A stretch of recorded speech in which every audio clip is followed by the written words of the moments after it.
ala alihi wa sahbihi wa man sara ala nahjihi bi ihsanih ila yaumiddin wa ba'd.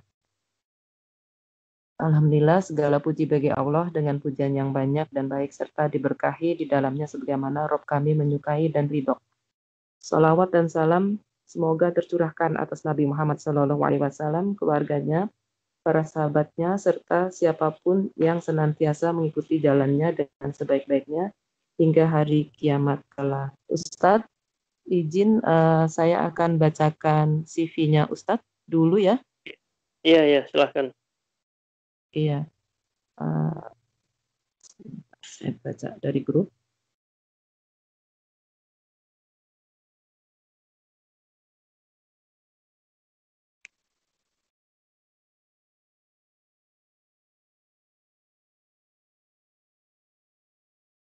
Alhamdulillah kita Ustadz telah hadir, Ustadz Amir Hafizahullah telah hadir bersama kita. Saya bacakan izin. Nama lengkap beliau adalah Amir As-Soronji. Nama panggilan adalah Amir. Tempat tanggal lahir di Sorong 9 Juni 1982. Sudah menikah dengan Ummu Hafiz atau Rahma Safitri, Ibu Rahma Safitri, dan dengan 4 orang putra dan putri, Hafiz, Al-Azhar, Abdul Razak, Fatimah Az-Zahra, dan Aisyah. Pendidikan beliau yang terakhir ya Ustadz, izin saya bacakan, S1-nya di Fakultas Dakwah dan Usuluddin Islamic University of Madinah, Arab Saudi. S2 beliau di Fakultas Manajemen Pendidikan Islam Universitas Muhammadiyah Surakarta. Beliau saat ini sedang menempuh program doctorate degree, program S3 jurusan Hukum Islam di Universitas Islam Indonesia UII Yogyakarta. Kegiatan beliau saat ini sebagai pengajar di Pondok Jamilur Rahman Yogyakarta, dan beliau juga aktif mengisi pengajian di Yogyakarta dan sekitarnya. Untuk FB dan email ada di grup, silakan Umat Filah jika ada keperluan. Kepada Ustadz Amir As-Soronji Hafizahullah dipersilahkan, tafadhol. Baik, Bismillahirrahmanirrahim. Assalamualaikum warahmatullahi wabarakatuh. Innal hamdalillah nahmaduhu wa nasta'inuhu wa nastaghfiruh wa na'udzu billahi min syururi anfusina wa min sayyiati a'malina. May yahdihillahu fala mudhillalah wa may yudlil fala hadiyalah. Wa ashhadu an la ilaha illallah wahdahu la syarikalah. Wa ashhadu anna Muhammadan abduhu wa rasuluh sallallahu alaihi wasallam. Amma ba'du, para akhwat rahimakunallah, semoga Allah Subhanahu wa taala merahmati kita semua. Alhamdulillah, pada malam hari ini ya, di sini jam 8:30 malam kita bertemu ya, walaupun secara virtual ya, tidak secara langsung. Kita bertemu dalam majelis ilmu, majelis yang diberkahi oleh Allah Subhanahu wa taala. Mudah-mudahan Allah Subhanahu wa taala memberikan keberkahan kepada kita semua dan memberikan keistiqomahan kepada kita semua untuk bisa melaksanakan segala perintahnya dan meninggalkan segala larangannya. Kemudian salawat dan salam kita hantarkan kepada teladan kita Nabi Muhammad sallallahu alaihi wasallam, kepada para keluarganya, para sahabatnya, dan para pengikutnya ila yaumil qiyamah. Para akhwat rahimakunallah, insyaallah tema kita pada malam hari ini tentang rihlatur ruh ba'da naz'iha. Perjalanan ruh setelah dicabut. Setelah dicabut, ruh itu kemana? Ini akan kita bahas pada malam hari ini. Namun Ana ingin sampaikan bahwasanya berbicara tentang ruh adalah berbicara tentang perkara yang gaib. Allah Subhanahu wa taala berfirman dalam surat Al-Isra ayat 85, "Yas'alunaka 'anir ruh." Mereka bertanya kepadamu tentang ruh. "Qulir ruh min amri rabbi." Katakanlah sesungguhnya ruh termasuk urusan Rabbku. "Wa ma utitum minal ilmi illa qalila." Dan kalian tidak diberi pengetahuan kecuali sedikit. Jadi ruh ini perkara gaib.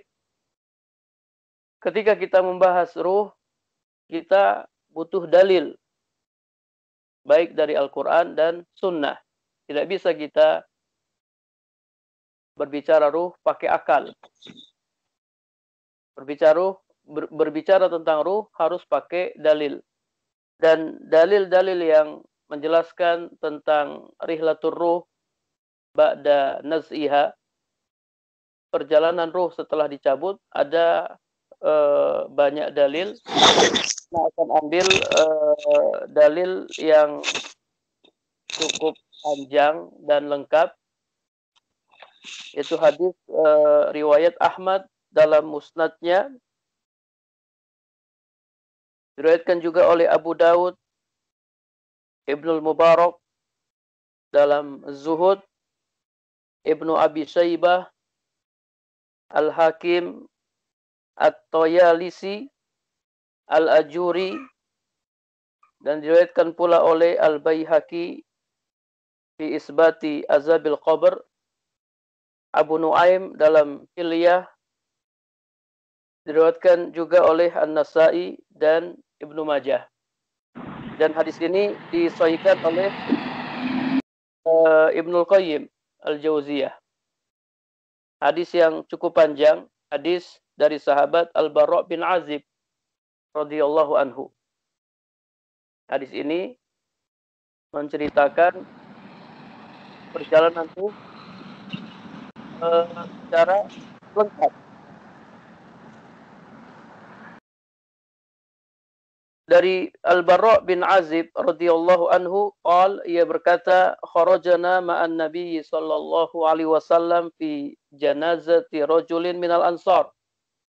Kami pernah keluar bersama Nabi sallallahu alaihi wasallam mengantarkan jenazah seorang laki-laki Ansar. Mengantar jenazah ini termasuk sunnah Nabi sallallahu alaihi wasallam. Nabi sallallahu alaihi wasallam memerintahkannya dan beliau melakukannya. Beliau mengantarkan jenazah salah seorang sahabatnya.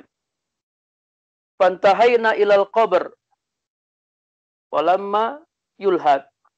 Maka kami sampai di pekuburan sementara liang lahatnya belum selesai dibuat.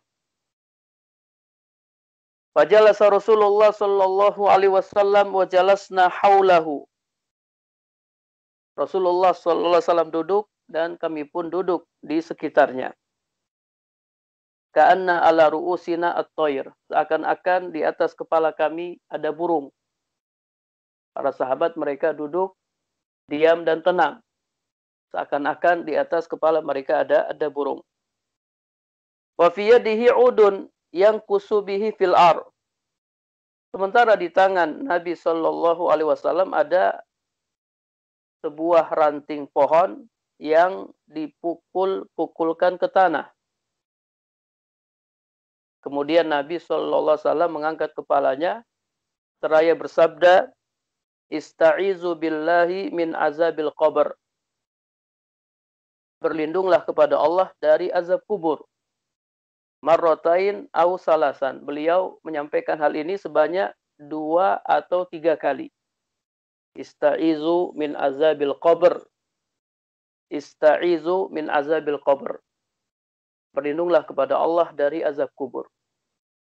Para akhwat yang dirahmati Allah Subhanahu wa taala, jadi kita beriman bahwasanya azab kubur itu benar adanya.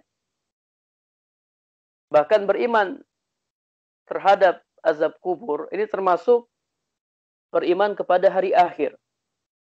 Termasuk cabang dari rukun iman, al-iman bil yaumil akhir. Jadi azab kubur benar adanya.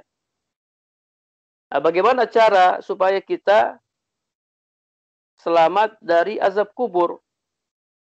Di antara caranya, istaizu billah min azabil qabr. Berlindunglah kepada Allah dari azab kubur. Nabi SAW sering sekali berdoa meminta perlindungan kepada Allah dari azab kubur. Dari Aisyah radhiyallahu anha bahwasanya Rasul sallallahu alaihi wasallam kana yaqul, sering sekali berdoa, Allahumma inni a'udzubika minal kasali wal harami wal ma'sami wal maghrami wa min fitnatil qabr wa azabil qabr. Ya Allah, sesungguhnya aku berlindung kepadamu dari sifat malas, pikun, dosa, utang, dan dari fitnah kubur serta azab kubur. Kemudian dari Anas bin Malik radhiyallahu anhu, Rasul sallallahu alaihi wasallam sering sekali berdoa, Allahumma inni a'udzubika minal ajzi wal kasali wal jubni wal bukhli wal harami wa a'udzubika min azabil qabr. Ya Allah, sesungguhnya aku berlindung kepadamu dari sifat lemah, malas, pengecut, bakhil, pikun, dan aku berlindung kepadamu dari azab kubur. Nabi sallallahu alaihi wasallam sering sekali berdoa kepada Allah, memohon perlindungan kepadanya dari azab kubur. Ini beliau baca di luar sholat. Dan ketika sholat pun beliau berdoa, memohon perlindungan kepada Allah dari azab kubur. Wa kana ya'muruhum bil isti'azati fi shalah ba'da tasyahud min azabil qabr. Nabi sallallahu alaihi wasallam beliau memerintahkan kita semua setelah tasyahud, ya, tasyahud akhir, untuk berlindung kepada Allah dari 4 hal. Min azabi jahannam, Allahumma inni a'udzubika min azabi jahannam wa min azabil qabri wa min fitnatil mahya wal mamat wa min syarri fitnatil masihid dajjal. Ya Allah, aku berlindung kepadamu dari azab jahannam, dari azab kubur, dari fitnah hidup dan mati, dan dari buruknya fitnah masihid dajjal.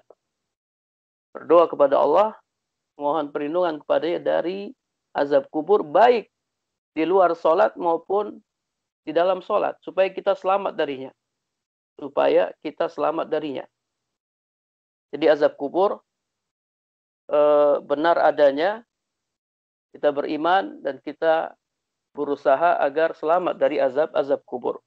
Baik, kemudian Nabi sallallahu alaihi wasallam melanjutkan sabdanya, innal abdal mu'mina idza kana fi inqita'in minad dunya wa iqbalin minal akhirah nazala ilaihi malaikatun minas sama. Sesungguhnya seorang hamba mukmin apabila hendak meninggalkan dunia ini dan menuju akhirat, apabila hendak meninggal, maka turun kepadanya para malaikat dari langit. Bidul wujuh, yang putih wajah-wajah mereka. Ka'anna wujuhahum asy-syamsu, seakan-akan wajah mereka adalah matahari. Ma'ahum kafanun min akfanil jannati, mereka membawa kain kafan dari surga. Wa hanutun min hanutil jannah, dan minyak wangi dari surga. Hanut ini minyak wangi yang biasa digunakan untuk membalur kain kafan. Ya, kain kafan dibalur dengan hanut. Hatta yajlisu minhu maddal basari. Kemudian mereka duduk di sekitar hamba itu sejauh mata memandang. Ini hamba yang mukmin, hamba yang beriman kepada Allah Subhanahu wa taala. Summa yaji'u malakul mauti. Lalu datanglah malaikat maut. Malaikat maut ini malaikat yang bertugas mencabut nyawa. Hatta yajlisa inda ra'sihi. Kemudian malaikat maut duduk di dekat kepala orang yang hendak meninggal. Fayaqul, malaikat maut berkata, ukhruji ayyatuhan nafsu al-mutmainnah. Keluarlah wahai jiwa yang tenang. Ukhruji ila magfiratin minallahi wa ridwan. Keluarlah menuju ampunan dan keridhaan dari Allah Subhanahu wa taala. Fatakhruju tasilu kama tasilul qataratu min fiyis siqa. Maka ruhnya pun keluar mengalir seperti mengalirnya tetesan air dari mulut bejana atau dari mulut ceret. Ya, kita kalau tuangkan air dari ceret ke gelas, ya dia akan keluar dengan lembut. Keluarlah ruhnya mengalir seperti mengalirnya tetesan air dari mulut bejana. Fayahuzuha, lalu malaikat maut mengambilnya. Mengambil ruhnya. Fa'idha akhazaha lam yada'uha fi yadihi tarfata ain hatta ya'khuzuha. Ya, setelah malaikat maut mengambilnya, maka langsung diserahkan kepada malaikat-malaikat yang lain. Jadi malaikat-malaikat yang membawa kain kafan dan minyak wangi dari surga. Fayaj'aluha fi zalikal kafani wa fi zalikal hanut. Lalu malaikat-malaikat tersebut meletakkan ruh hamba yang beriman pada kain kafan yang sudah dibalur dengan minyak wangi dari surga. Masya Allah. Diletakkan di kain kafan yang diambil dari surga dan juga sudah dibalur minyak wangi dari surga.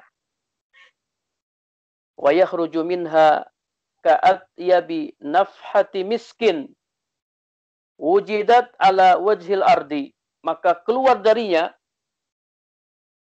bau kesturi yang paling harum yang ada di muka bumi. Keluar bau yang sangat wangi. Mungkin kita tidak menciumnya. Tapi para malaikat menciumnya. Keluar darinya bau kesturi, ya, kesturi misik, ya. Nafhati miskin wujidat ala wajhil ardi. Keluar darinya bau kesturi yang paling harum yang ada di muka bumi. Ya, mungkin para akhwat sekalian pernah cium minyak kesturi, ya, minyak yang sangat harum, minyak yang sangat wangi. Ini lebih wangi dari minyak kesturi yang mungkin pernah kita cium yang paling harum. Fayas'aduna biha. Lalu para malaikat itu membawanya naik ke langit. Jadi rihlatur ruh ba'da naz'iha, yakni rihlatur ruh ila sama ba'da naz'iha. Perjalanan ruh ke langit setelah dicabut. Setelah ruh dicabut, ruh kemana? Ruh ila sama. Naik ke langit. Dibawa oleh para malaikat. Fala yamurruna biha ala mala'in min malaikatis sama illa qalu ma hadhihi ruh at-thayyibah. Maka tidaklah mereka melewati sekelompok malaikat yang ada di antara langit dan bumi kecuali malaikat-malaikat itu bertanya, ma hadhihi ruh at-thayyibah. Ruh siapakah yang wangi ini? Oh, baunya wangi sekali. Ini ruh siapa? Fayaqulun fulan bin fulan. Maka para malaikat yang membawa menjawab, ruhnya fulan bin fulan. Bi ahsani asma'ihi allati kanu yusammunahu biha fid dunya.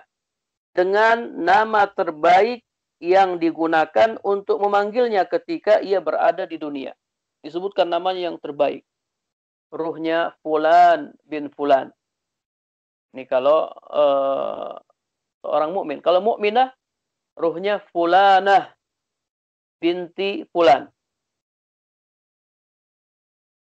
Bi ahsani asma'ihi allati kanu yusammunahu biha fid dunya.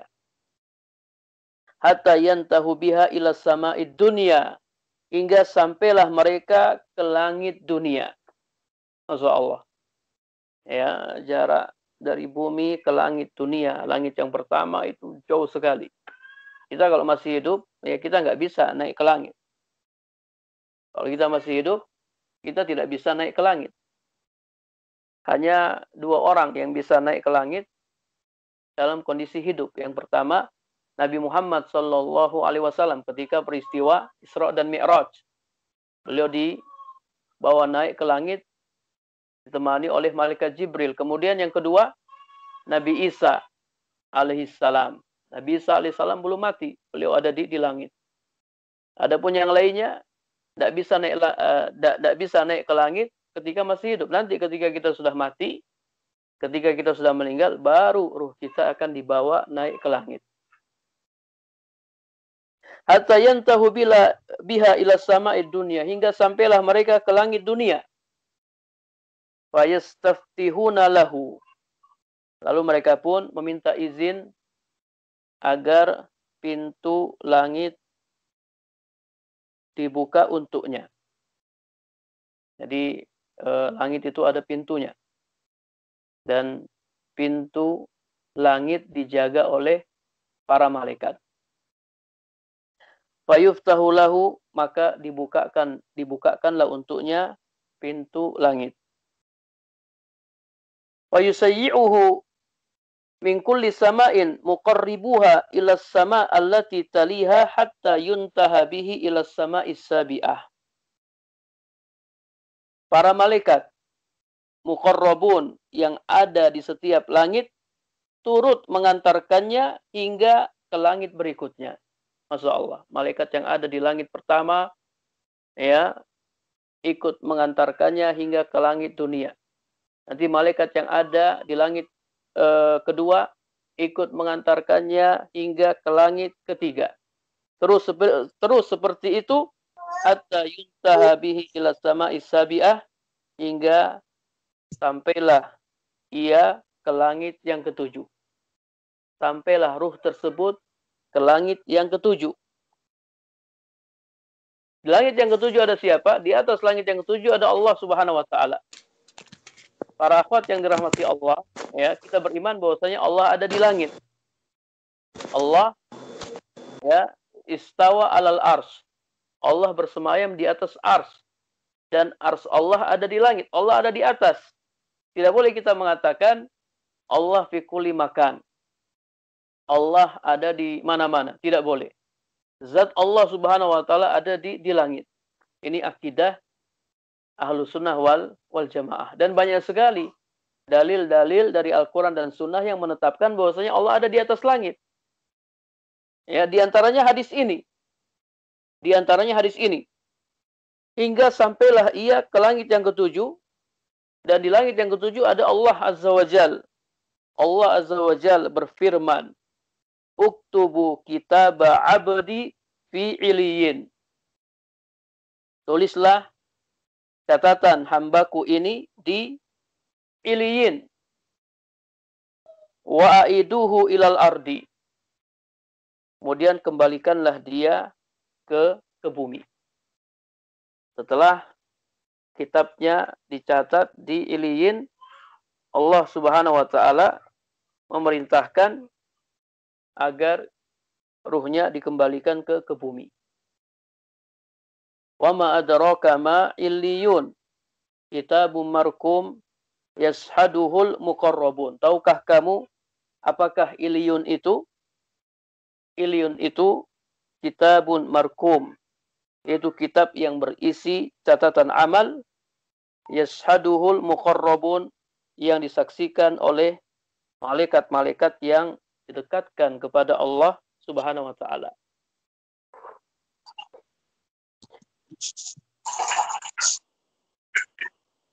Wa aiduhu ilal ar. Kemudian Allah Subhanahu wa taala berfirman, kembalikanlah ia ke bumi.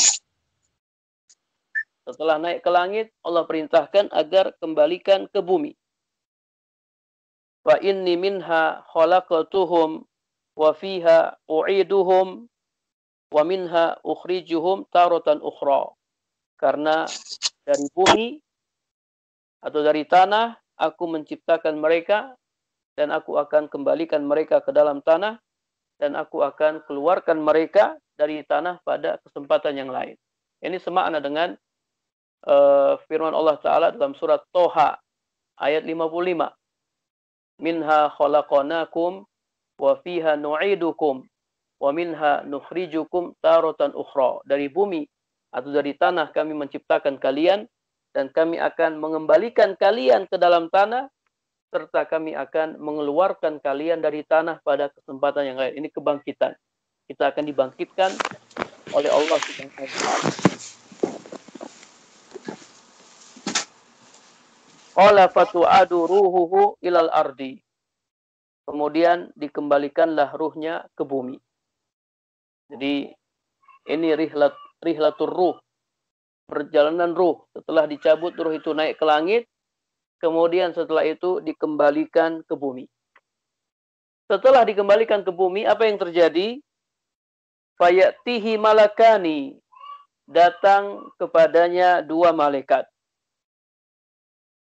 Fayujlisanihi. Kedua malaikat itu mendudukkannya. Fayakulani lahu dan bertanya kepadanya. Man rabbuka. Ini pertanyaan kubur. Ya, para akhwat yang dirahmati Allah. Man rabbuka. Ditanyakan kepadanya. Man rabbuka. Wama dinuka. Waman nabiyuka. Siapa Rabbmu? Siapa sesembahanmu? Apa agamamu? Dan siapa nabimu? Ditanyakan kepadanya, man rabbuka? Siapa Rabbmu? Siapa sesembahanmu? Maka dia pun menjawab, ya karena ini ruh orang mukmin, dia pun menjawab, Rabbi Allahu Azza wa Jal. Rabbku adalah Allah Azza wa Jal. Sesembahanku hanyalah Allah Azza wa Jal, bukan yang lainnya. Kemudian dia ditanya, madinuka, apa agamamu? Fayaqul, dini al-Islam. Dia pun menjawab, agamaku Islam. Fayaqulani lahu, kemudian dia ditanya, ma hadzal rajul allazi bu'isa fikum. Siapa laki-laki ini yang diutus di tengah-tengah kalian? Fayaqul, ia pun menjawab, wa Muhammadun Rasulullah. Dia adalah Muhammad Rasulullah. Masya Allah, dia berhasil menjawab 3 pertanyaan kubur. Rabbi Allah, dini Islam, Nabi Muhammad sallallahu alaihi wasallam. Rabbku, sesembahanku Allah, agamaku Islam, dan nabiku Muhammad sallallahu alaihi wasallam. Kemudian dia ditanya lagi, wa ma ilmuka? Kau tahu dari mana? Kalau Rabbmu Allah, agamamu Islam, dan nabimu Muhammad, tahu dari mana kamu? Fayaqul qara'tu kitab Allah fa amantu bihi wa saddaqtu. Ia pun menjawab, saya membaca Al-Qur'an, saya imani Al-Qur'an dan saya membenarkannya. Perhatikan para akhwat yang dirahmati Allah, ya. Jadi kita beragama ini harus dengan dalil. Kita tahu dari mana sesembahan kita hanya Allah Subhanahu wa taala. Dari Al-Qur'an. Dari Al-Qur'an termasuk dari sunnah. Kita tahu dari mana agama kita Islam, dari Al-Qur'an dan dari sunnah. Kita tahu dari mana nabi kita Nabi Muhammad, dari Al-Qur'an dan dari sunnah. Ma'rifatuddin Islam bil adillah. Jadi mengenal agama Islam dengan dalil-dalil. Harus dengan dalil-dalil. Tidak boleh kita mengenal agama Islam dari orang tua kita, dari nenek moyang kita, dari dalil Al-Quran dan Sunnah. Kita akan ditanya, ya, apa dalil kita, apa bukti kita, tahu dari mana kita, ya, tentang Allah, tentang Rasulullah dan agama Islam. Makanya kita harus belajar, ya. Orang Islam harus belajar, dia harus tahu apa ajaran agama Islam, yang selama ini ia anut. Taib, karena jawabannya benar, fayunadi munadin minas sama an sadaqa abdi. Ya, lalu tiba-tiba ada yang menyeru dari langit. An sadaqa abdi, hambaku berkata benar. Fa'afrisuhu minal jannati, hamparkanlah untuknya permadani dari surga. Wa albisuhu minal jannati, pakaikanlah untuknya pakaian dari surga. Waftahu lahu baban ilal jannati, bukakanlah untuknya pintu menuju surga. Qala fayatihi min ruhiha wa tibiha. Kemudian ya, datanglah kepadanya kesejukan surga dan semerbak wangi surga. Ini naimul qabri, kenikmatan kubur. Ini nikmat kubur. Sebagaimana di kubur itu ada azab, di kubur juga ada naim, ada nikmat kubur. Nikmat kubur bagi siapa? Bagi orang-orang yang beriman. Bagi orang-orang yang beriman, bagi orang-orang yang beramal soleh. Mereka akan mendapatkan naimul qabri, nikmat kubur. Qala wa ya'tihi rajulun hasanul wajhi. Kemudian kata Nabi sallallahu alaihi wasallam sebelumnya, wa yufsahu lahu fi qabrihi madda basarihi. Kemudian ya, kuburnya dilapangkan seluas mata memandang. Kuburnya dilapangkan sejauh mata memandang. Ya, mungkin kita yang hidup ngelihat kuburannya sempit ya, dan seterusnya. Namun ya, pada hakikatnya ya, yang dia rasakan nikmat kubur, ya, kuburannya dilapangkan sejauh mata memandang.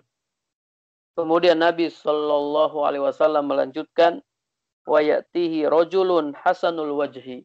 Kemudian datang kepadanya seseorang yang masya Allah hasanul wajhi, ya, yang bagus tampangnya, yang hasanus siyab, ya, bagus pakaiannya, thayyibur rih, yang harum baunya. Tiba-tiba muncul seseorang yang indah penampilannya.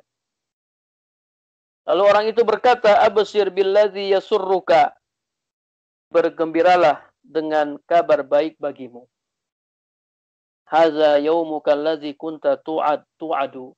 Inilah hari yang dahulu dijanjikan kepadamu.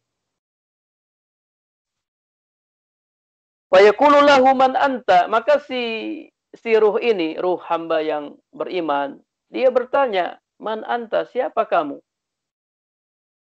Wa wajhuka al-wajhul ladzi yaji'u bil khair. Tampangmu adalah tampang yang membawa kebaikan. Kira-kira siapa orang ini, ya, para akhwat yang dirahmati Allah? Siapa orang ini? Fa yaqul, maka ia pun menjawab, ana amalukas shalih. Ana amalukas shalih. Saya adalah amal solehmu. Saya adalah amal solehmu. Ya, para akhwat yang dirahmati Allah, jadi yang setia menemani kita itu amal soleh kita. Bukan yang lainnya, bukan siapa-siapa.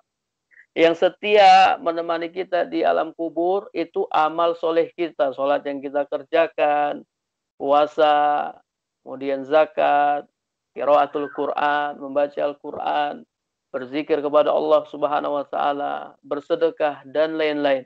Amal soleh kita, dialah yang setia menemani kita, bukan siapa-siapa. Hatta keluarga kita, ya, bahkan harta kita akan meninggalkan kita.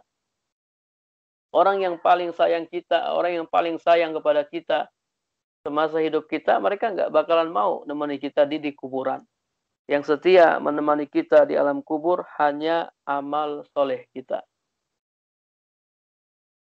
Dalam riwayat lain disebutkan, ya, orang itu berkata, fa wallahi ma alimtuka illa kunta sari'an fi ta'atillah. Demi Allah, aku tidak mengetahuimu kecuali kamu ini orang yang bersegera fi ta'atillah, dalam mentaati Allah. Batian fi maksiatillah, engkau lambat dalam bermaksiat kepada Allah Azza wa Jalla. Jadi orang yang bersegera fi taatillah. Fajazakallahu khaira. Semoga Allah membalasmu dengan kebaikan. Wa yaqulu rabbi aqimis saah, rabbi aqimis saah. Maka ruh orang mukmin yang baik ini ia pun berkata, rabbi aqimis saah. Rabbi aqimis saah. Wahai Rabbku, segerakan hari kiamat. Wahai Rabbku, segerakan hari kiamat. Kalau nikmat kubur aja ya indahnya seperti ini, ya bagaimana lagi dengan nikmat surga. Rabbi aqimis sa'ah, wahai Rabbku, segerakanlah hari kiamat hatta arji'a ila ahli wa mali, supaya aku bisa kembali kepada keluarga dan hartaku. Ini siapa? Ya, para akhwat yang dirahmati Allah, ini ruh al-abdul mu'min. Ruh hamba yang beriman. Bagaimana dengan ruh al-abdul kafir? Ruh hamba yang kafir. Nabi SAW juga bersabda tentang ruh orang kafir. Kata Nabi SAW, "Idza kana fi inqita'in minad dunya wa ikbalin minal akhirah, nazala ilaihi malaikatun minas sama." Apabila ya orang kafir hendak meninggal dunia, maka akan turun kepadanya malaikat-malaikat dari langit. Sama. Akan turun kepadanya malaikat-malaikat dari langit. Bagaimana yang dialami oleh orang mukmin. Namun ada bedanya. Sudul wujuh. Yang hitam wajah-wajah mereka. Waliyazubillah. Kalau tadi yang turun kepada orang mukmin, bidul wujuh. Yang putih wajah-wajah mereka. Seakan-akan wajah-wajah mereka adalah matahari. Kalau ini, ya malaikat-malaikat sudul wujuh, yang hitam wajah-wajah mereka. Ma'ahum al-musuh. Mereka membawa kain kafan yang sangat jelek. Kain kafan dari neraka. Fayajlisuna minhu maddal basari. Mereka pun duduk di sekitar hamba yang kafir itu sejauh mata memandang. Kemudian datanglah malaikat maut. Malaikat maut duduk inda ra'sihi, di dekat kepalanya. Malaikat maut berkata, ayyatuhan nafsu al-khabisatu. Wahai jiwa yang buruk. Jadi panggilannya aja sudah beda. Kalau ruh orang mukmin, ayyatuhan nafsu al-mutmainnah. Wahai jiwa yang tenang. Kalau orang kafir, ayyatuhan nafsu al-khabisah. Wahai jiwa yang buruk. Ukhruji ila sakhatin minallahi wa ghadabin. Keluarlah menuju kemurkaan dan kemarahan dari Allah Subhanahu wa taala. Qala fataghraqu fi jasadihi. Kata Nabi sallallahu alaihi wasallam, maka ruh tersebut malah tenggelam ke dalam jasadnya. Dia tidak mau keluar. Ruhnya tenggelam ke dalam jasadnya.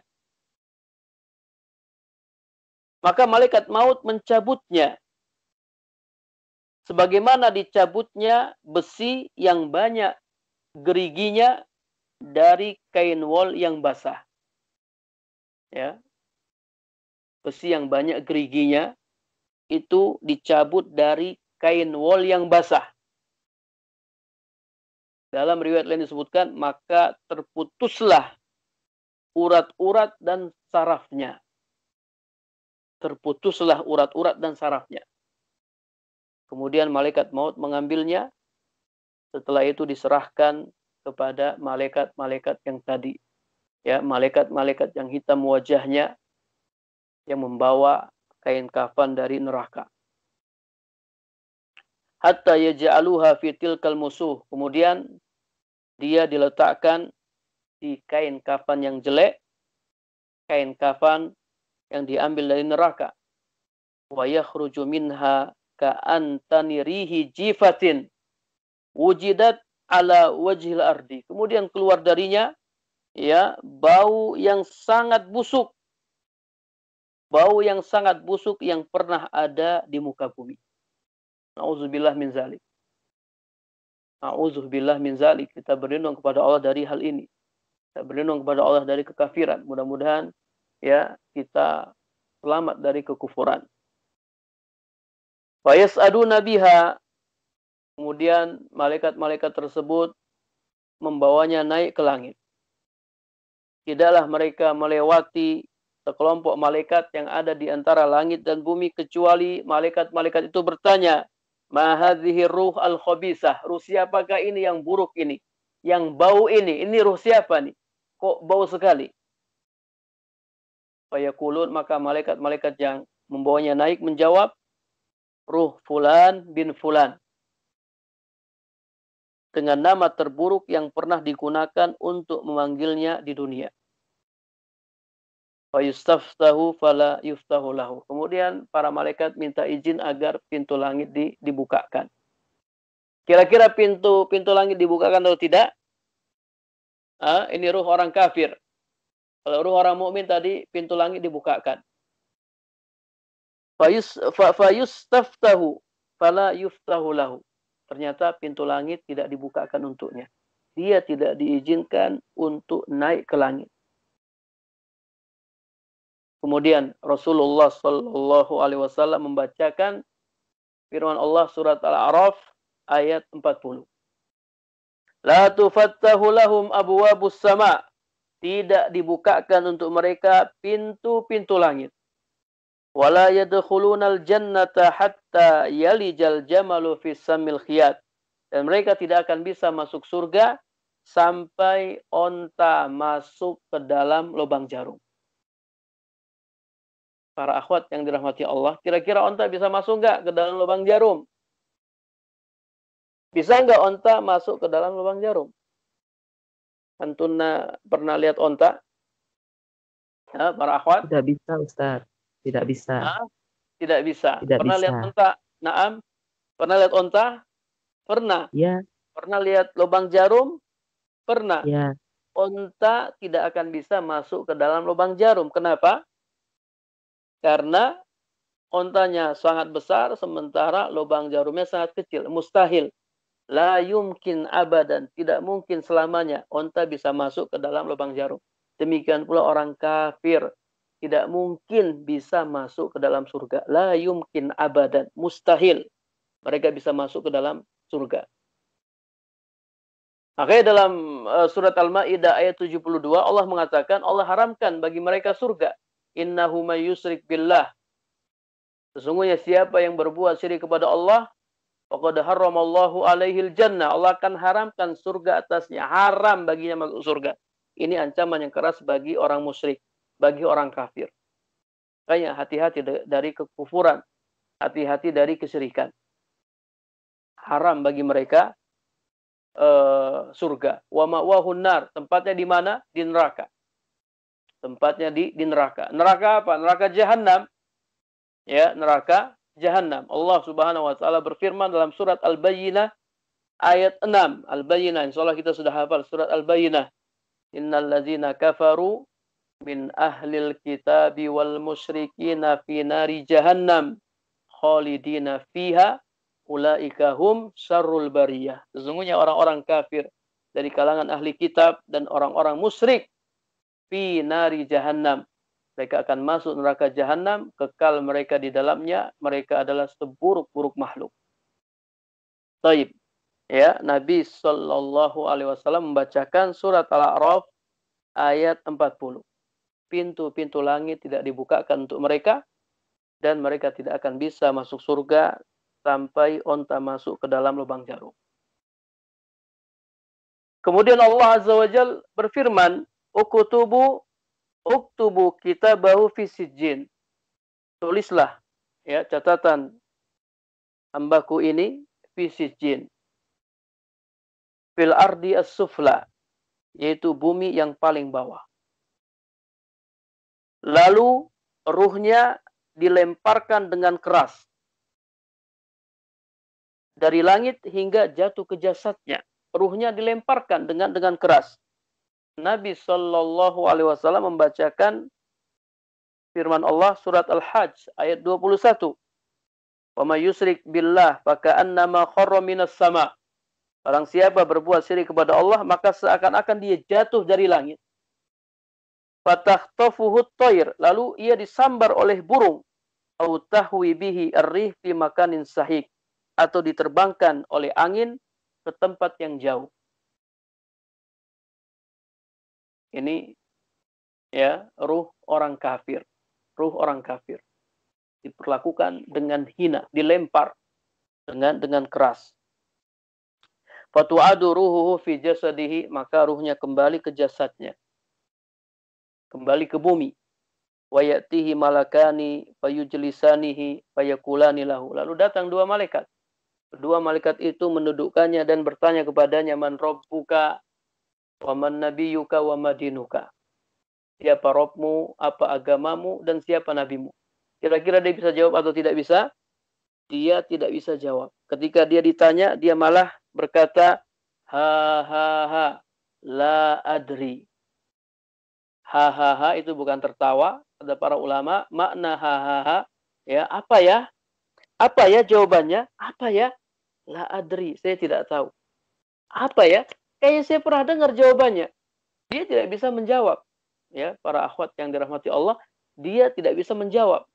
Dibuat lupa. Apa ya jawabannya? Apa ya jawabannya? Mungkin kalau dia ditanya ya, sekarang, mungkin dia bisa menjawab. Kalau dia hafalkan siapa Robku, Allah, siapa Nabiku, Muhammad, apa agamaku, Islam. Dia bisa menjawab. Tapi di alam kubur, ya keadaannya berbeda. Tidak sama dengan di dunia. Apa ya jawabannya? Kayak saya pernah dengar jawabannya. La adri. Dia mengatakan saya tidak tahu. Kalau dia tidak tahu, ya, fayunadi munadin minas sama, maka ada yang menyeru dari langit. Angkazaba abdi. Ya, hambaku berkata dusta. Fa afrisuhu minan nar. Hamparkanlah untuknya permadani dari neraka. Wa albisuhu minan nar. Pakaikanlah untuknya pakaian dari neraka. Waftahu lahu baban ilan nar. Bukakanlah untuknya pintu menuju neraka. Maka datanglah kepadanya panas neraka dan hembusan neraka. Datanglah kepadanya panas neraka dan hembusan neraka. Ini azab kubur. Ya, ini diantara macam azab kubur. Wa yadiku alaihi qabruhu, kemudian ya kuburnya disempitkan hatta takhtalifa fihi adla'uhu, hingga remuk ya tulang-tulangnya. Kemudian datang kepadanya rojulun qabihul wajhi, ya orang yang buruk wajahnya, yang buruk ya pakaiannya, dan yang sangat bau. Orang itu berkata, abshir billadzi yasu'uka. Terimalah kabar buruk untukmu. Inilah hari yang dahulu dijanjikan kepadamu. Maka ruh orang kafir bertanya, man anta? Siapa kamu? Ya, tampangmu adalah tampang yang membawa keburukan. Orang itu pun menjawab, ana amalukal khabis. Saya adalah amal burukmu. Saya adalah amal burukmu. Dalam riwayat lain disebutkan, ya, dia berkata, ya, amal buruknya itu berkata, wallahi ma alimtuka illa kunta batian an ta'atillah sari'an ila maksiatillah. Demi Allah, aku tidak mengetahuimu kecuali kamu lambat dalam melaksanakan ketaatan dan kamu bersegera dalam bermaksiat kepada Allah Azza wa Jalla. Kemudian ia pun berkata, Rabbi la taqumis sa'ah. Rabbi la taqumis sa'ah, wahai Rabbku, jangan tegakkan hari kiamat. Jangan segerakan hari kiamat. Kalau azab kubur aja ya sakitnya seperti ini, bagaimana lagi dengan azab neraka? Bagaimana lagi dengan azab pada hari kiamat? Dia tidak mau ya neraka, kiamat disegerakan oleh Allah Subhanahu wa taala. Dalam riwayat lain ya disebutkan nih, dalam riwayat Ahmad, kemudian dihadirkan untuknya seorang yang buta, tuli dan bisu. Di tangannya ada palu ya, palu yang terbuat dari besi, yang seandainya palu itu dipukulkan ke gunung, niscaya gunung akan hancur. Fayadribuhu darbatan hatta yasira turaban. Kemudian dia dipukul dengan palu itu. Ruh orang kafir ini dipukul dengan palu itu hingga dia hancur, ya, menjadi turab, jadi debu. Kemudian dikembalikan seperti sedia kala. Lalu dia dipukul lagi. Wayasihu sayhatan yasma'uhu kullu syai'in illa saqalain. Dia pun berteriak dengan teriakan yang sangat keras, ya, karena sakitnya pukulan itu, hingga didengar oleh segala sesuatu yang ada di sekitar, ya, kuburnya, kecuali manusia dan jin. Manusia dan jin tidak bisa mendengar azab kubur. Kata Nabi SAW, seandainya manusia dan jin mendengar azab kubur, niscaya mereka akan pingsan. Niscaya mereka akan pingsan. Ya, ini para akhwat sekalian, hadis tentang rihlatur ruh ila sama ba'da naz'iha. Perjalanan ruh ke langit setelah dicabut. Ya, ini hadis riwayat Ahmad, Abu Dawud, Ibnul Mubarak, ya, dan lain-lain, dan hadis ini disahihkan oleh Imam Ibnul Qayyim Al-Jauziyah. Disahihkan oleh Imam Ibnul Qayyim Al-Jauziyah. Barangkali ini yang dapat Anda sampaikan. Tentunya masih panjang, ya, pembahasan tentang ruh, kemudian faedah-faedah yang bisa kita ambil dari hadis ini, ya, banyak sekali. Namun karena keterbatasan waktu, ya, mungkin ini yang bisa kami sampaikan. Mudah-mudahan bermanfaat, ya. Kita jadi semakin takut kepada Allah Subhanahu wa taala. Kita persiapkan diri kita, karena mau tidak mau kita akan masuk alam barzah. Kita akan masuk alam kubur, dan kita akan melewati apa yang sudah kami sampaikan. Wallahu a'lam bishawab. Kalau ada pertanyaan, ya, kami persilahkan. Alhamdulillah, terima kasih Ustadz Amir Hafizahullah, jazakallahu khairan. Kepada Ummahat Fillah, ibu-ibu, silakan jika ada pertanyaan mengenai ruh ini. Hal ini sangat menarik bagi saya pribadi, dengar sana sini, tapi di sini juga saya dapat hal yang baru. Saya sendiri punya pertanyaan, tapi silakan kalau ada yang ingin bertanya di sini langsung, silakan dalam hitungan 10. Assalamualaikum warahmatullahi wabarakatuh. Saya mau bertanya, Waalaikumsalam. Assalamualaikum Ustaz. Ya, waalaikumsalam warahmatullahi. Iya. Afwan Ustaz, tadi dijelaskan di dalam hadis bahwa yang diterangkan sepertinya hanya keadaan kaum seorang muslim yang soleh dan orang kafir. Saya ingin bertanya, bagaimana jika keadaan orang tersebut muslim tapi ya kondisinya masih banyak melakukan kemaksiatan gitu? Apakah itu dia nanti ketika saat dipanggil ruhnya itu berada dalam keadaan yang diceritakan sebagai muslim, atau gimana Ustaz? Jazakallahu khairan. Masya Allah, pertanyaan bagus. Ibu-ibu yang dirahmati Allah, ini peserta ibu-ibu semua atau ada yang belum ibu-ibu ini? Kalau ibu-ibu semua kan kita bisa panggil ibu-ibu. Baik, ibu-ibu yang dirahmati Allah, ada beberapa riwayat. Ini riwayat tentang mukmin dan kafir. Dalam riwayat yang lain munafik, ya, orang munafik sama, ya, hasilnya sama seperti orang kafir. Kemudian dalam riwayat yang lain orang fajir, orang yang fajir.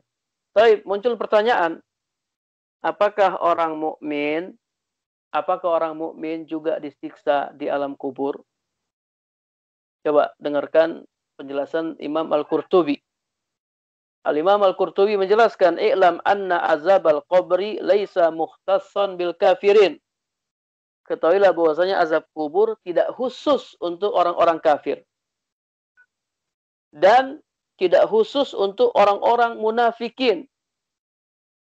Bal yusarikuhum fihi ta'ifatun minal mu'minin. Bahkan sekelompok orang mukmin juga akan merasakan azab kubur.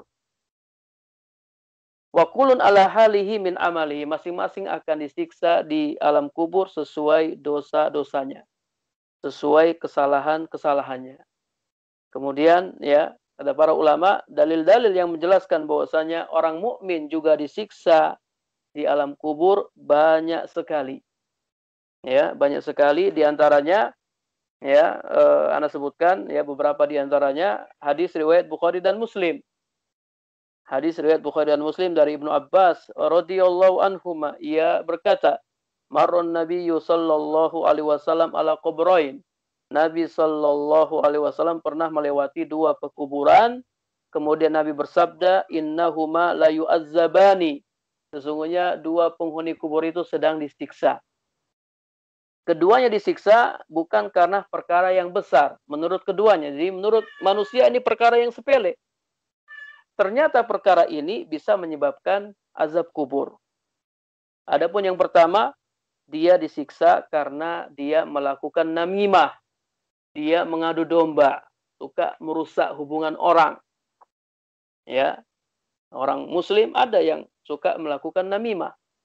Orang yang melakukan namimah akan disiksa di alam kubur. Wa amal akhar, adapun yang kedua, dia disiksa karena la yastatir min baulihi. Dia tidak istitar dari kencingnya. Apa makna istitar? Kata para ulama, makna istitar ada dua. Di saat dia kencing, dia tidak menjaga dirinya dari percikan air kencingnya. Sehingga air kencingnya mengenai pakaiannya atau mengenai tubuhnya. Ya, pakaiannya ada najis atau tubuhnya ada najis, kemudian dia sholat. Dia sholat. Dia tidak menjaga dirinya dari percikan air kencingnya. Mana yang kedua, di saat dia kencing, dia tidak menjaga auratnya sehingga auratnya tersingkap. Siapa yang kencing, kemudian dia tidak jaga auratnya, kemudian dia tidak jaga dirinya dari percikan kencingnya, maka dia akan disiksa di alam kubur. Dia akan disiksa di alam kubur. Ya, ini dalil bahwasanya istinja hukumnya wajib. Ya, ibu-ibu yang dirahmati Allah, ketika kita buang hajat, ya kencing atau buang hajat besar, wajib cebok. Cebok hukumnya wajib. Ya, cebok ya asalnya dengan air. Kalau tidak ada air, maka kita gunakan selain air, ya, seperti batu, ya, atau dedaunan atau tisu. Intinya istinja atau istijmar hukumnya wajib. Wajib membersihkan diri dari najis, kalau tidak kita terancam akan disiksa di alam kubur. Jadi orang mukmin juga bisa disiksa di alam kubur. Namun bedanya apa orang mukmin dan orang kafir? Kalau orang kafir itu disiksa seterusnya, ya, sampai terjadi hari kiamat. Adapun orang mukmin, dia disiksa di alam kubur sesuai dosa-dosanya. Sesuai dosa-dosanya. Allahu a'lam bishawab. Nanti ada dosa-dosa, ada pembahasan khusus lagi ya tentang dosa-dosa yang menyebabkan azab kubur. Banyak sekali ya dosa-dosa yang menyebabkan azab kubur, seperti makan riba, ya, kemudian ninggalin sholat dan lain-lain. Ini butuh butuh ta'lim khusus, butuh waktu khusus untuk mengkaji dosa-dosa yang menyebabkan azab kubur. Wallahu a'lam bishawab. Afwan Ustaz. Terima kasih Ustaz. Ana tadi. Silakan. Ya, Afwan Uhti. Sebenarnya tadi pertanyaan Ana begini Ustaz, maksudnya jadi kan kondisi ada yang kafir, ada yang muslim. Nah, seorang muslim walaupun misalnya dia tidak melakukan kewajibannya selama hidupnya, apakah kondisi dia pada saat ruh dicabut itu dia termasuk golongan yang beriman ataukah dia nanti dimasukkan ke dalam golongan yang kafir itu Ustaz? Jadi kan itu ada dua keadaan yang dijelaskan oleh Ustaz tadi. Begitu Ustaz? Ya, kewajiban kan ada macam-macam. Kewajiban itu luas. Ada kewajiban-kewajiban yang kalau ditinggalkan orangnya bisa kafir. Dan ada kewajiban-kewajiban yang kalau ditinggalkan orangnya tidak kafir, tapi dia disebut orang mukmin yang naqisul iman, yang kurang imannya. Kewajiban yang kalau ditinggalkan bisa kafir, misalnya kewajiban tauhid. Ya, ini kalau ditinggalkan bisa kafir. Perkara-perkara akidah, ya, kalau salah dalam masalah akidah bisa kafir. Dan terkadang seorang muslim, ya, ini para ulama juga bahas, terkadang seorang muslim dia merasa masih muslim, menurut dia muslim, tapi di sisi Allah dia kafir. Allah menilainya sebagai orang kafir. Menurut dia muslim, tapi di sisi Allah dia kafir karena dia meninggalkan kewajiban-kewajiban yang bisa menyebabkan dia jadi orang kafir. Jadi kewajiban-kewajiban itu banyak. Kalau kewajiban yang dia tinggalkan bisa menyebabkan dia kafir. Di mata Allah dia kafir. Contoh lain seperti sholat. Sebagian ulama mengatakan orang yang tidak sholat, 5 waktu kafir. Ya, orang yang tidak sholat 5 waktu kafir, dihukumi kafir. Jadi bisa jadi seseorang itu di dunia dia dinilai muslim, KTP-nya KTP agamanya Islam, tapi ternyata di sisi Allah dia kafir. Ini yang kita khawatirkan, ini yang kita takutkan. Ya, jangan sampai ya kita ini di dunia muslim sementara kita di sisi Allah dinilai kafir oleh Allah Subhanahu wa taala. Wal iyazubillah. Makanya kita belajar ya, ada nawaqidul Islam, ada pembatal-pembatal Islam. Siapa yang melakukan pembatal-pembatal ini maka dia bisa kafir. Kadang seseorang melakukannya sementara dia tidak menyadarinya sehingga dia jatuh dalam kekafiran tanpa ia sadari. Wallahu a'lam bishawab. Nah, mudah bisa dipahami. Ya, Ustaz. Ya, jazakallahu khairan. Ya, jelas, Ustaz. Ya. Alhamdulillah. Dipersilahkan kepada penanya berikutnya. Assalamualaikum warahmatullahi wabarakatuh, Ustaz. Waalaikumsalam warahmatullahi wabarakatuh. Insyaallah Ustaz sehat selalu dan Allah melimpahkan rahmat dan karunia kepada Ustaz dan keluarga. Amin amin ya rabbal alamin. Izin bertanya Ustaz ya. Ini ada titipan pertanyaan Ustaz. Gimana kalau orang kafir itu meninggal di laut atau dibakar? Kalau di sini kan di Amerika itu banyak diskriminasi gitu Ustaz ya. Itu apakah orang itu merasakan kejadian waktu malaikat maut itu mencabut nyawanya? Karena kan itu instan Ustaz ya, segera gitu Ustaz ya. Apalagi kalau di sini sampai 400 degree, samping tulang-tulangnya juga hangus terbakar. Penjelasannya Ustaz, jazakallahu khair. Baik, para ibu-ibu yang dirahmati Allah, ya memang ada pembahasan khusus juga tentang sakaratul maut, Jadi sakaratul maut itu dirasakan oleh jelas orang kafir dan orang mukmin. Sebagian orang mukmin juga merasakan sakaratul maut. Kenapa orang mukmin merasakan sakaratul maut?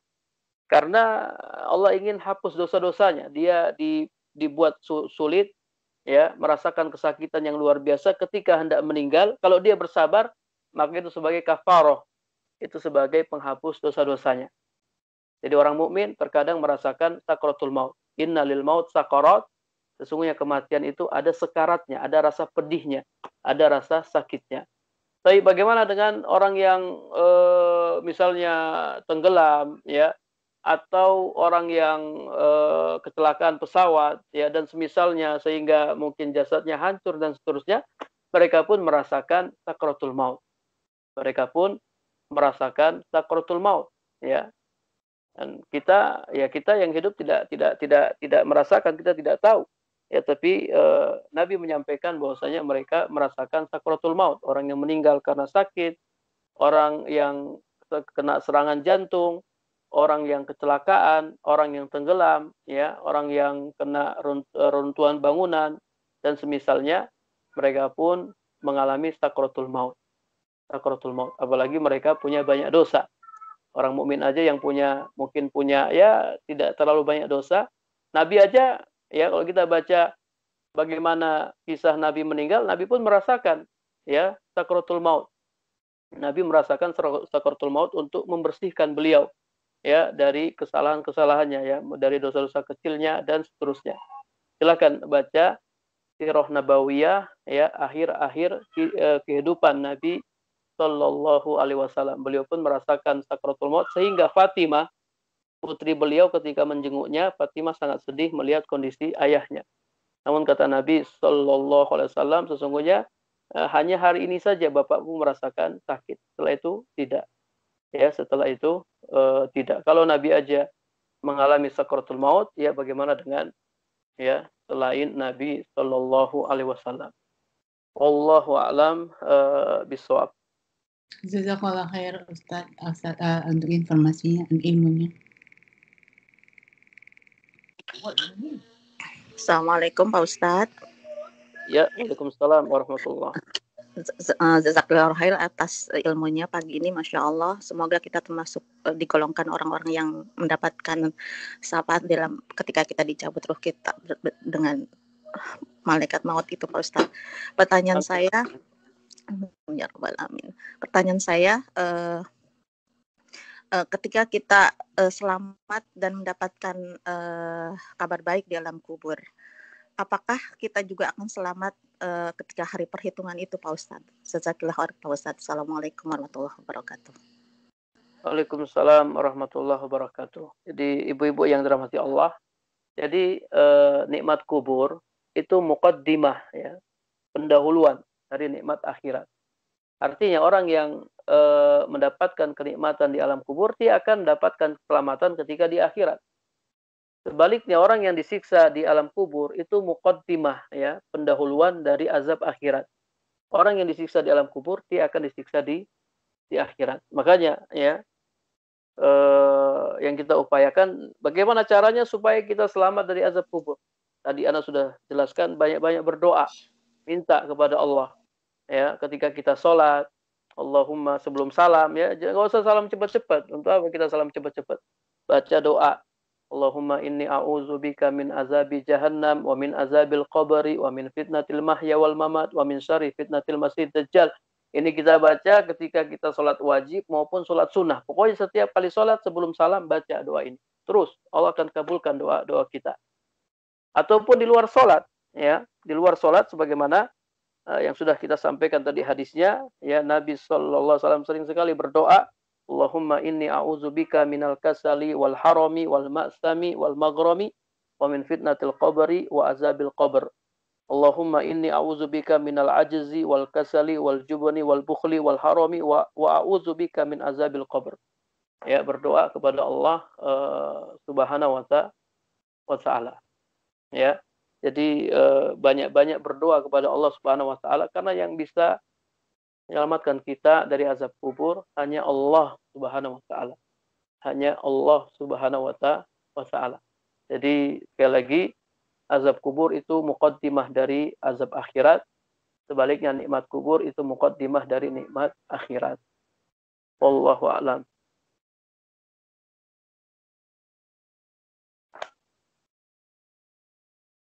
Naam, ada lagi?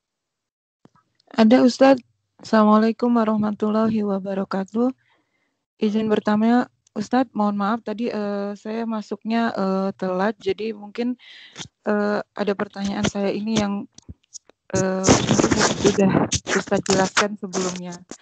Mengenai ini, Ustadz, saya pernah mendengar mengenai himpitan di alam kubur. Apakah benar itu akan dirasakan oleh ruh-ruh orang beriman dan orang-orang yang tidak beriman? Kemudian yang kedua, ketika ruh itu ketika meninggal, ruh itu kan diangkat ke atas, ya Ustadz, ya.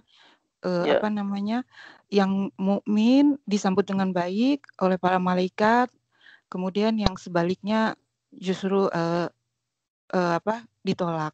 Kemudian balik lagi ke ke tempat alam barzah. Nah, pada saat itu kemudian ketika sebelum ditanya malaikat itu kan yang 3 pertanyaan itu kemudian ditampakkan juga kebaikan amal kebaikan itu menjadi ruh amal kebaikan seperti wajah yang baik, ya Ustadz, ya. Ya, ar-rajul saleh. Ar-rajul, iya. di dalam hadisnya itu ar-rajul, ya, seseorang.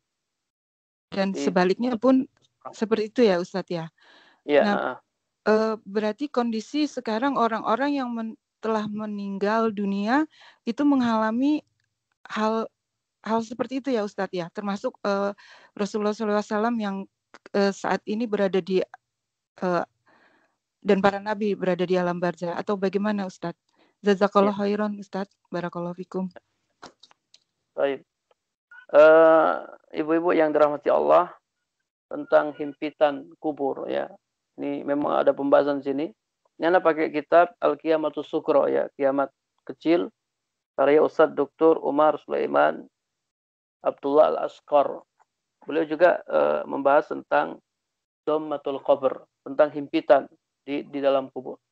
Jadi kata beliau, ketika seseorang diletakkan di dalam kubur, maka kuburan akan menghimpitnya. La yanju minha ahadun kabiran kana aw sagiran salihan aw talihan. Ya, ini semua dialami oleh siapa saja. Ya, baik orang dewasa, anak kecil, bahkan orang soleh atau orang yang tidak soleh. Mereka akan merasakan yang namanya himpitan kubur. Sahabat Sa'ad bin Mu'adz pernah merasakan himpitan kubur. Jadi kuburannya itu menghimpitnya. Padahal kalau kita baca sirah sahabat Sa'ad bin Mu'adz, ini merupakan sahabat yang luar biasa, ya, punya amal soleh yang banyak. Bahkan ketika dia meninggal, ars Allah Subhanahu wa taala bergetar. Ars Allah Subhanahu wa taala bergoncang.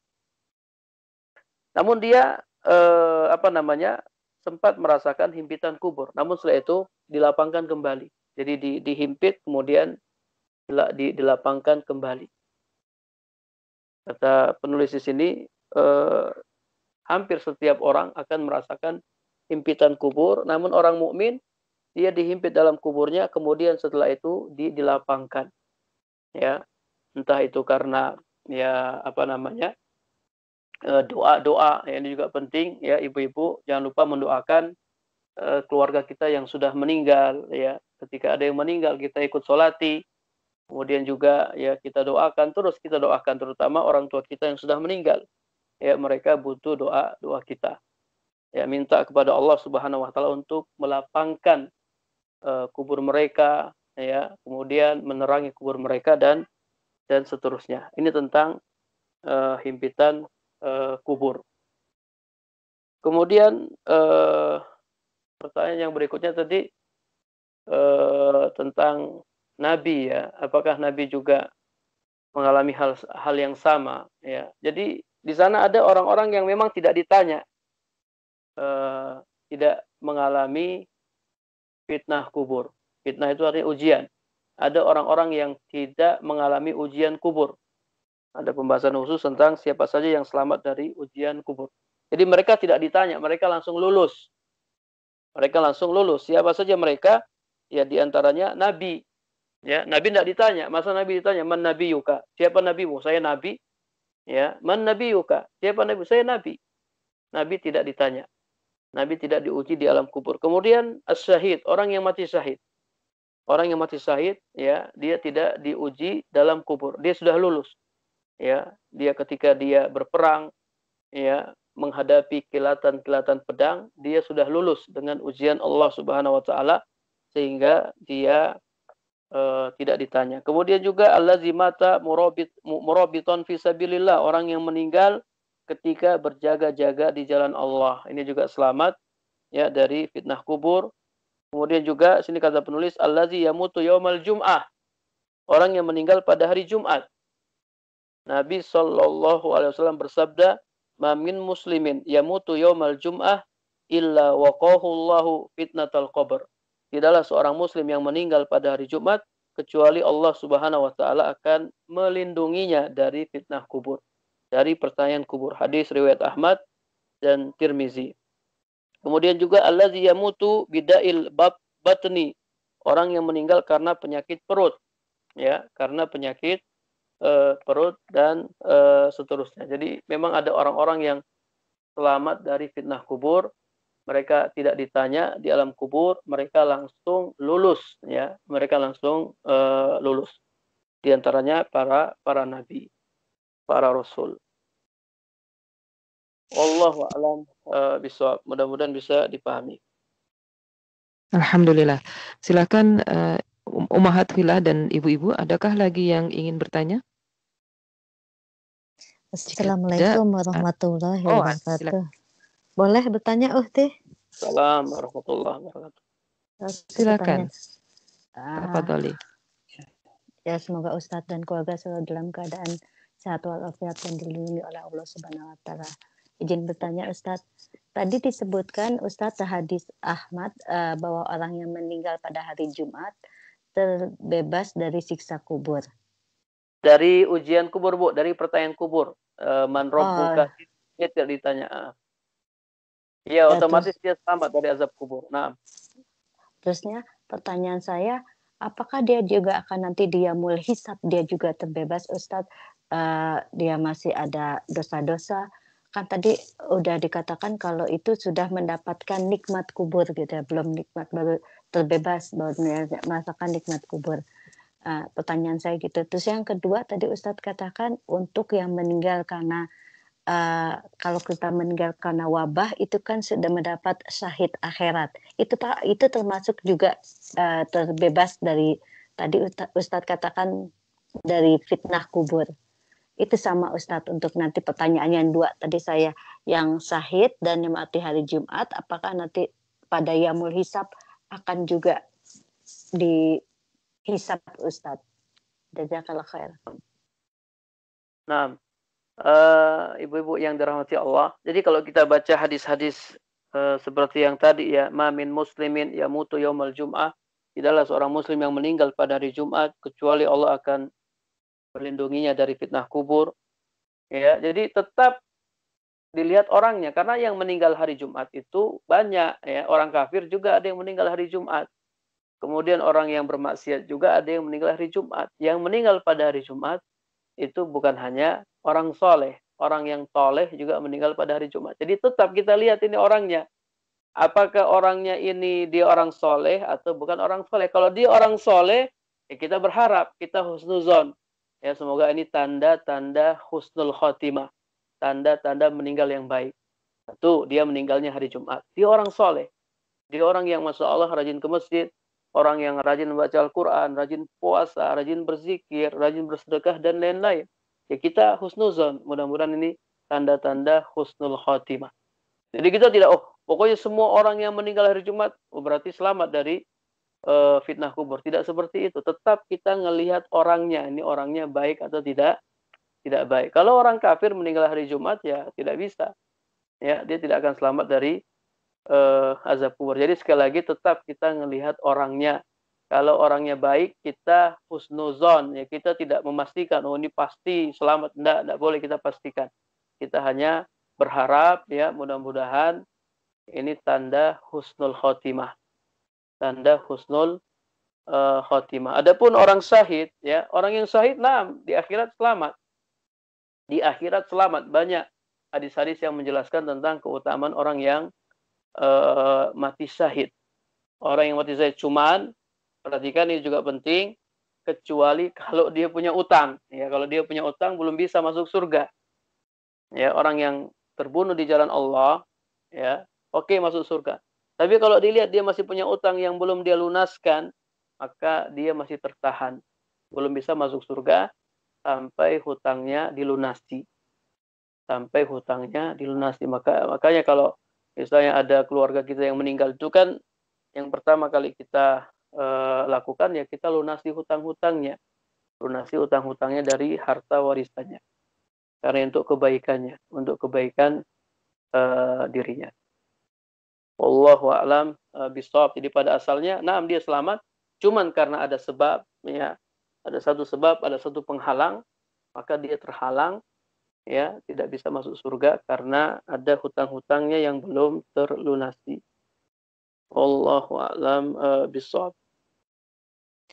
Jazakallahu khairan Ustadz. Ustadz, di grup sudah ada pertanyaan tertulis 2 atau 3. Tapi di sini juga kita belum tahu apakah Ummahat masih mau bertanya. Karena pertanyaannya memang menarik mengenai ruh ini. Kita semua ingin tahu. Ustadz punya waktu sampai pukul berapa? Ya, sini sudah hampir jam 10 malam. Paling itu aja 2 pertanyaan aja mungkin ya. 2 yang pertanyaan. Tertulis, ya, Kemudian, ya, saya apa yang coba tertulis. Ya, saya carikan di grup sebentar Ustadz.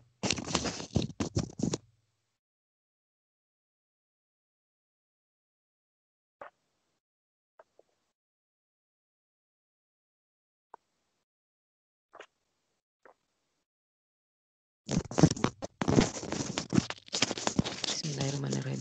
Saya pertanyaan pertama ya Ustadz ya. Saya pernah mendengar bahwa salah satu siksa kubur adalah ketika terkena najis dari air kencing. Pertanyaan saya, apakah berarti siksa kubur itu berbeda dengan siksa neraka dalam hal perbuatan? Kemudian, dan apakah azab kubur karena percikan air kencing ini bisa dihilangkan dengan bertobat sebagaimana kita bertobat dari dosa? Tafadhol, Ustaz.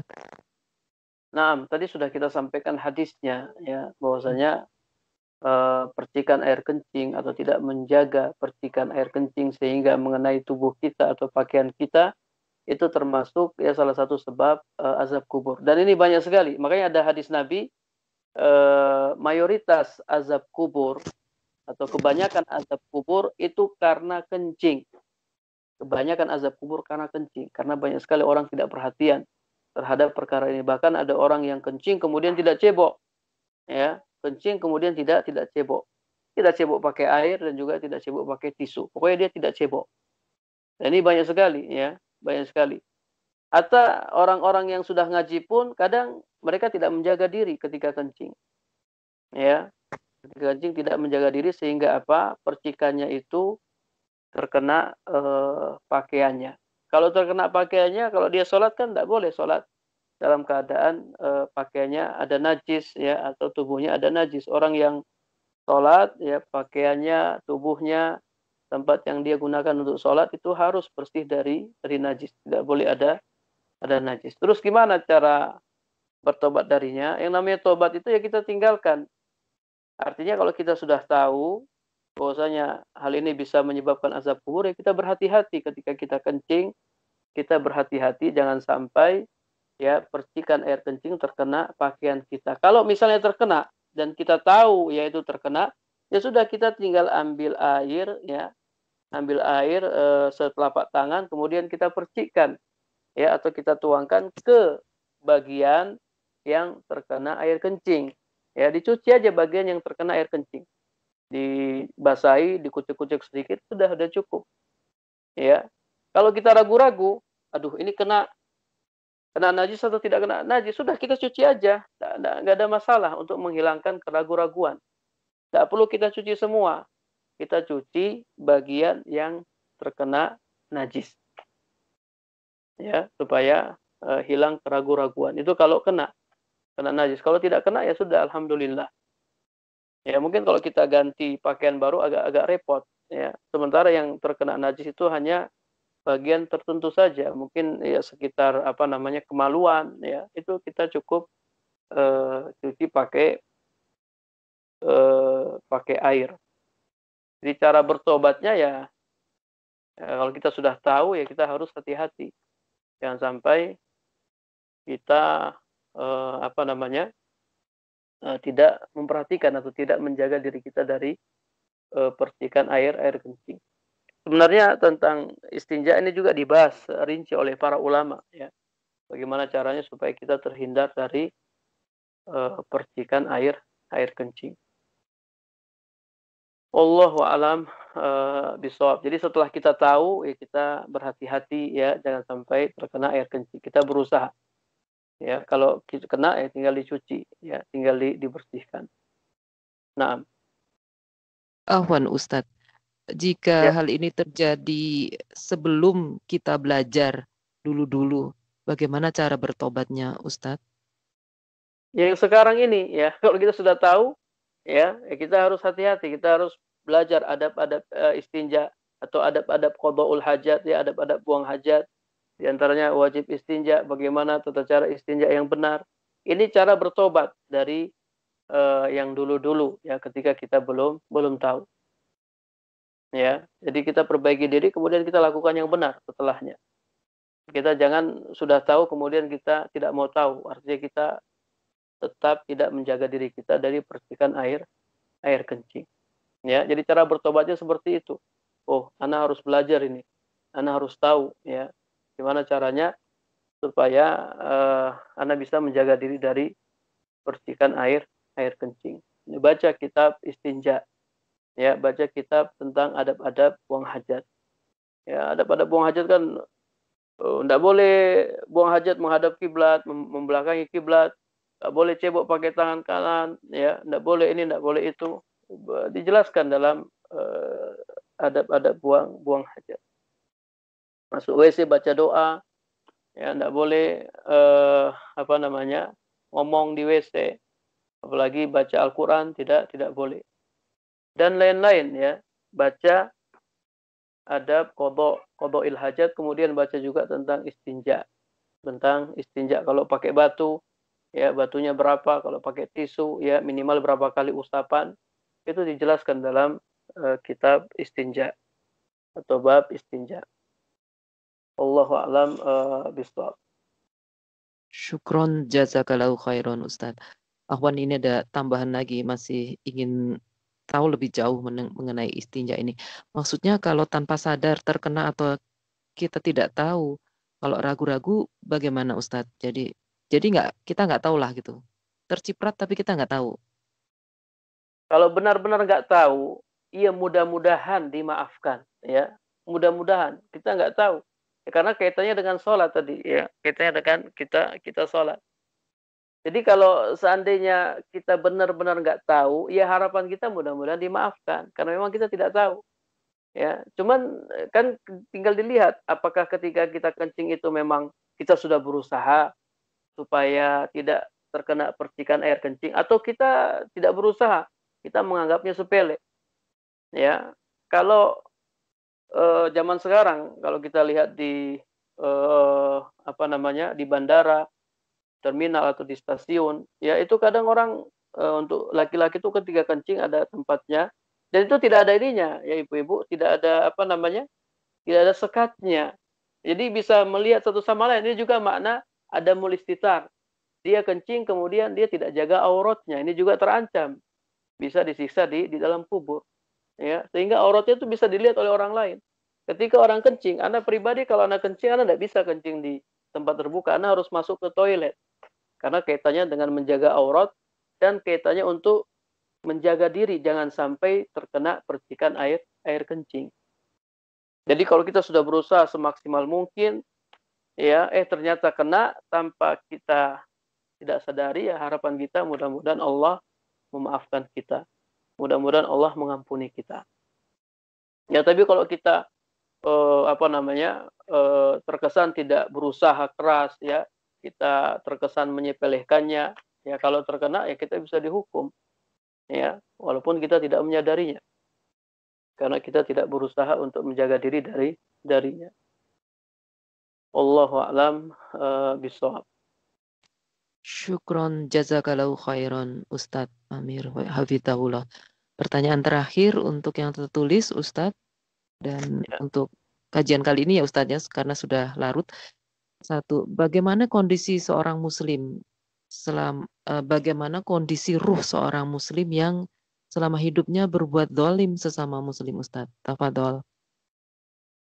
Ya, dia akan disiksa, ya. Dia akan disiksa di alam kubur sesuai dosa-dosanya.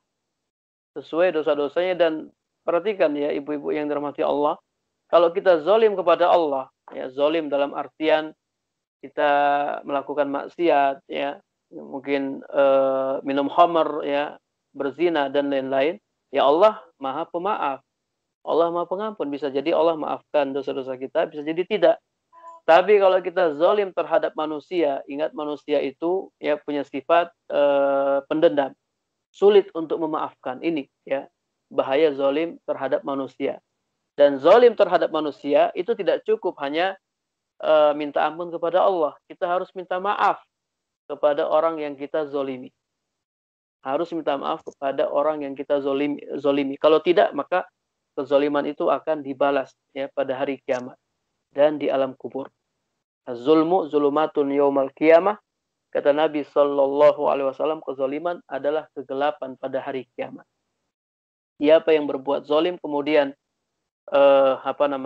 dia belum minta maaf, ya, maka kelak pada hari kiamat dia akan menjadi orang yang muflis, orang yang bangkrut. Nanti kezaliman dia itu akan dia bayar pakai pahalanya.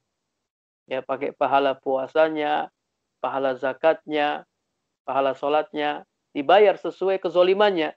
Kalau kezalimannya masih banyak, ya, sementara pahalanya sudah habis, maka dosa-dosa orang yang dia zolimi akan ditimpakan kepadanya, kemudian dia dilemparkan ke dalam neraka. Wal iyazubillah. Ini di akhirat. Di alam kubur juga ada. Ya, ada azab kubur bagi orang yang zalim terhadap manusia, termasuk tadi yang sudah kita sampaikan namimah. Ya, adu domba. Adu domba itu juga zalim. merusak hubungan orang lain. Dan pelaku pengadu domba disiksa di alam kubur dan disiksa di akhirat. Kata Nabi sallallahu alaihi wasallam, la yadkhulul jannata namam. Orang yang suka mengadu domba tidak akan bisa masuk surga. Ya, artinya dia akan disiksa di neraka sesuai dosa-dosanya. Wallahu a'lam bishawab. Cukup ya. Soalnya ini sudah malam di sini. Iya, alhamdulillah Ustadz. Ini bahasanya memang sangat menarik.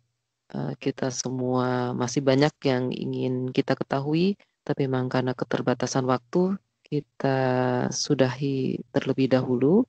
Nanti jika ada pertanyaan, apakah bisa dikirim melalui WA, Ustadz? Doa-doa Ya, yang... Iya, bisa insya alhamdulillah. Allah. Tafadhol Ustadz untuk ditutup majelis. Iya.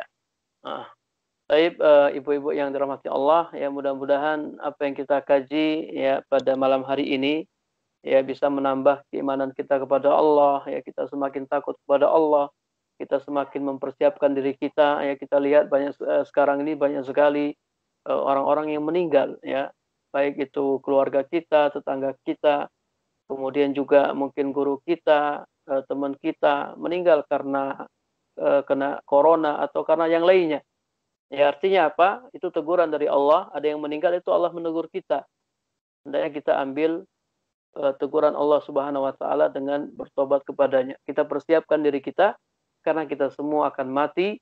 Kullu nafsin za'iqatul maut. Setiap jiwa pasti akan merasakan kematian. Ya mudah-mudahan kita diselamatkan oleh Allah Subhanahu wa taala dari azab kubur dan azab neraka.